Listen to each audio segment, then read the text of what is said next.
initié par le gouvernement. Dans son explication, le chef de l'État est revenu sur un motif de sacrifice commun. L'argent ne circule plus, c'est vrai.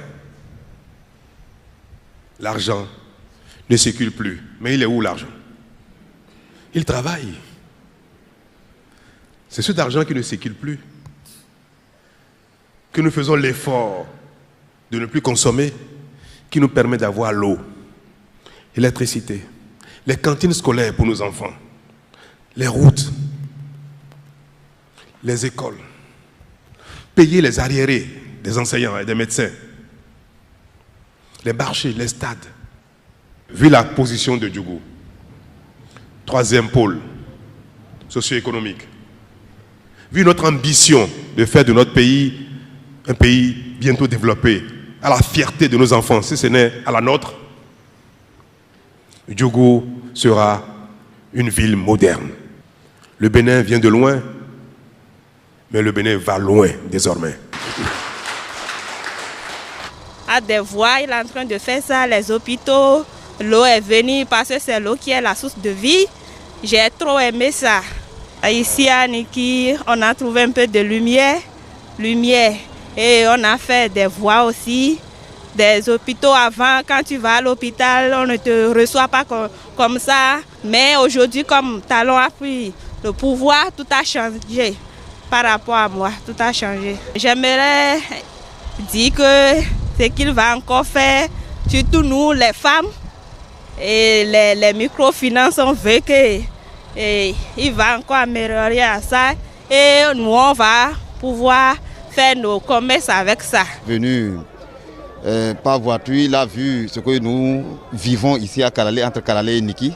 Nous savons aujourd'hui celui qui est notre président. Nous avions l'habitude de le voir à la télé, mais aujourd'hui on l'a vu en face et on est resté pendant au moins 2 heures de temps pour causer. Vraiment, nous sommes contents. Ce que les gens disaient que l'argent ne coule pas, effectivement, l'argent ne circule pas ailleurs, mais l'argent est orienté vers les caisses de l'État pour les réalisations d'intérêt national.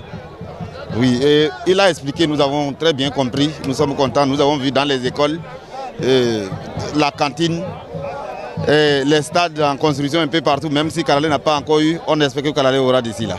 Je pense que le chef de l'État est venu, il a bravé vraiment les difficultés de la route de Kalalé. On n'a pas eu besoin tellement de beaucoup lui expliquer cela. Il a dit lui-même qu'il a senti du bout de doigt et que, mis à part les difficultés liées au Covid, qu'il y a eu beaucoup d'actions qui auraient déjà avancé à un certain niveau. Mais nous avons foi, parce que vu tout ce qui a été engagé par rapport à l'électricité, par rapport à l'eau, par rapport même à la question de la transhumance transfrontalière, où des pas sont en train d'être posés, parce que Kalalé est une commune pastorale, Kalalé est une commune agro-pastorale. Toutes les communautés sont concernées et par l'élevage et par l'agriculture.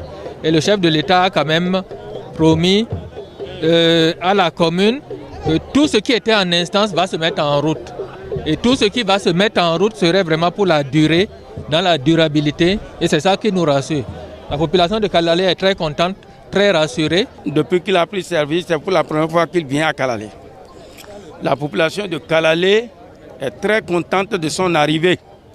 Ça, vous pouvez attester par le nombre de déplacement des populations, malgré les mesures prises pour freiner l'arrivée des populations. Non, je crois que ce que le président vient de dire, c'est tout à fait normal. Ce qu'il est en train d'entreprendre devrait être fait bien avant, mais rien n'est tard si la vie se prolonge. Il a voulu le faire vers la fin du mandat, c'est-à-dire rendre compte des activités du gouvernement, des différentes réformes. Nous autres, nous le soutenons dans ces activités.